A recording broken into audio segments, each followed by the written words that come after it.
இப்போ சரீரம் வந்து நிறைய குழந்தைங்கள்லாம் இப்போ பார்த்தீங்கன்னா உடம்பு ஸ்டெடியாகவே இருக்கா. அந்த காலத்தில் ட்ரைனிங் பண்ணுவாங்க, சும்மா உட்காரு அப்படின்னு சொல்லி. ஆன்மீகமெல்லாம் இல்லை, சின்ன குழந்தைங்களுக்கு பேசிக் டிசிப்ளின்னே வீட்டில் கொடுத்துருவாங்க.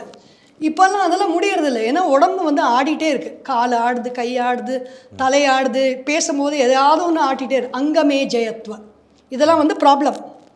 சுவாச பிரஸ்வாசான்னா மேல் மூச்சு கீழ் மூச்சு வாங்கிறது, அதாவது மூச்சு வந்து ஒரு சீராக இல்லை.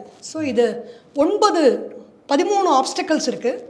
இந்த 13 ஆப்ஸ்டக்கல்ஸ்க்கும் ஒரே வழி, ரொம்ப சிம்பிள்.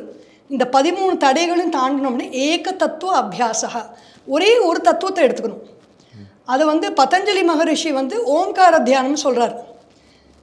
இல்லைன்னா எந்த இறை ரூபமாக இருந்தாலும் எல்லாமே ஓம்காரத்தோடைய ஒரு வடிவம் தான். இந்த இறை ரூபத்தை தியானம் பண்ணலாம்.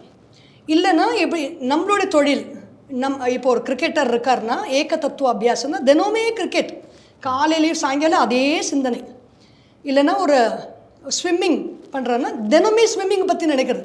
இதெல்லாம் தினமே நம்ம அபியாசம் பண்ண பண்ண பண்ண இந்த தடைகள்லாம் நமக்கு நீங்கிடும். நம்மளுக்கு ஒரு ஆன்மீக பாதையில் யோக சித்தின்னு சொல்லுவாங்க, அது கைகூடும்.